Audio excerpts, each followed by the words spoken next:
What's up, YouTube? All right, I'm here with my beautiful wife. She's over there doing her feminine thing. We got our little baby here. He's sleeping, so if he wakes up, that'll be the end of the video. But you see? There you go. Okay. With that being said, here are some cool things that Jess and I have learned over the past 3-some years of our relationship. A couple things just for the guys out there. Like, one is, let's just start with this one. The elephant in the room is commitment. See, a lot of, and this video, by the way, is for anyone who's either you're in a relationship, or you're looking at a relationship, or you don't even see the value of a relationship. There's immense value in the relationship. I mean, before I had Jess, I didn't really have a good reason to really go above and beyond, make a lot of money, have an impact, even really look at myself and develop myself. So having a relationship magnifies all of that. So I just want to talk a little bit about the goodness that happens from this. But let's just address the main thing first, which is commitment.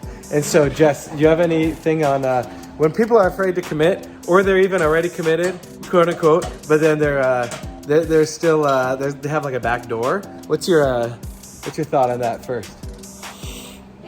Well, having a back door is extremely draining. Guess why? Because throughout the day, you are thinking about it. It's taking up room in your head, and it's taking up room in your life. And as soon as you close that back door, guess what? You've got so much more room to think about so many other things and to take on your role even more, make your relationship more exciting. Like whatever it is, like you can explore with all this new space that you now have, all this wasted energy that you were doing with a open back door is just wasting away. What do you think about most days now? Now that you have no back door, and you really haven't from day one, right? That was one of our main agreements right off the bat. Mm-hmm. But what are some of the things you think about, Jess, as the homemaker, homestead? Oh my goodness, queen. Well, I now get to think about how to best support Aristotle. There he is. YouTube debut, potentially. I also get to think about how best to support Mitchell and all the different ways that I can incorporate that. So little things, right? Like the other day I realized that Mitchell was having to grind his own coffee grounds. And I was like, let me just grind his grounds for him and put it in jars, pre-ground coffee grounds. And it's just those little things that I do that help make his day so much more smooth, so much more automated. And now, so that he can guys, as a tip here, okay? When she does something nice for you, you got to make sure you see it, okay? And let her know you're thankful. Be present. Don't be like, oh, coffee grounds, okay, good, whatever.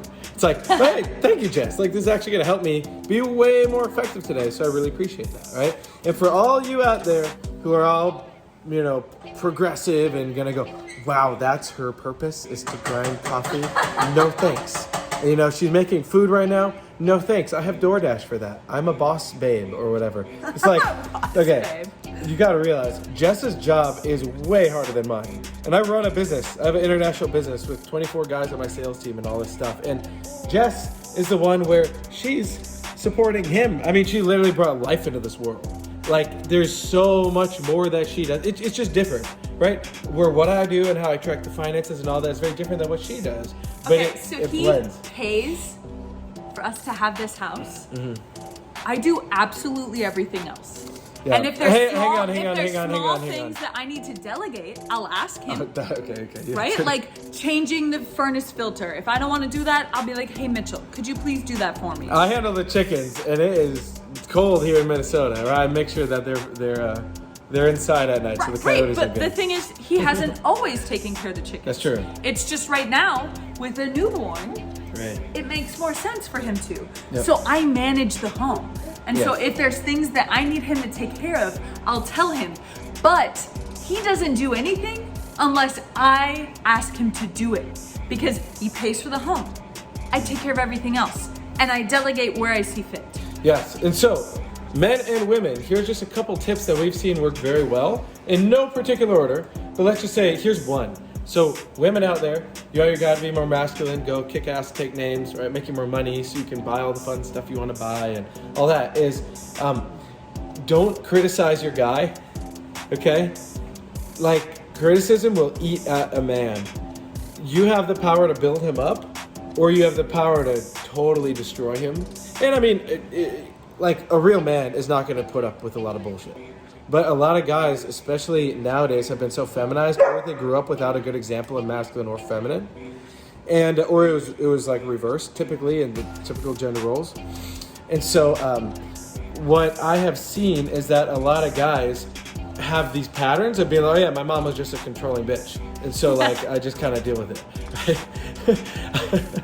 And so, guys nowadays might need some support from the woman of how she can give feedback in a way where it's not criticizing him, because most guys just be like, yo, like, screw this, right? Yeah, what else? Guys, make sure your woman is seen and understood. Those are so big, because if she's feeling not like she's been able to be heard, her mind's gonna go like wild. And like, can you explain from a female perspective what happens if you don't feel understood? Oh, then you just think about the fact that you're not understood. He doesn't understand. Like that, literally that's it. It's just like, then it runs in your head, should I have explained it in a different way? He wasn't listening, he wasn't present, something else was going on. Like it just it's just a snowball effect. Okay, here's another one for the women. If you're closed off, body language, how you talk, all that stuff, if you're closed off, your man will not like that.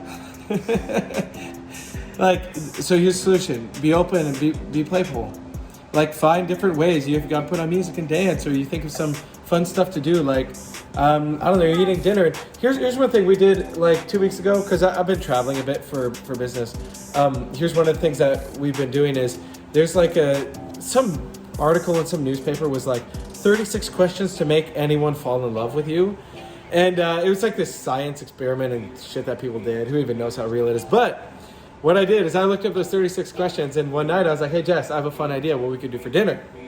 And we started asking each other questions, and they're like, you know, if you could eat dinner with anyone throughout history, who would you eat dinner with? Or what is important memory from your childhood and stuff. But it was actually so fun, because like when you're playing all out and they're playing all out, it's like, it's what everyone actually wants. You want someone who understands you, who's by your side, who goes through life with you.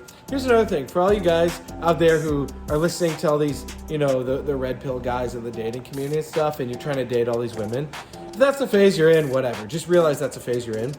Nothing beats having a long-term relationship where you build with depth and you have that commitment for life.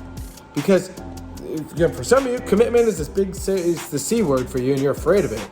But when you have the commitment and you don't give yourself that back door, and you have a quality partner, you're on the same page, you're building stuff together, it's like you having that depth, knowing that me and Jess have lived in multiple homes together.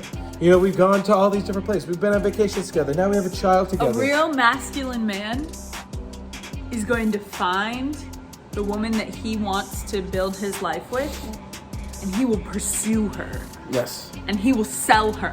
Yes. He will handle her objections. Because that then, for a woman, women have prospects, right?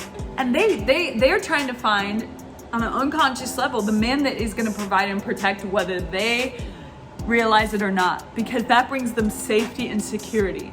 And that's what a woman wants, because that's the environment she needs to truly be fun and playful and flowing and expressive. And that's really what women want, even if that's been suppressed. And even if they think they're more masculine, that's what they really want.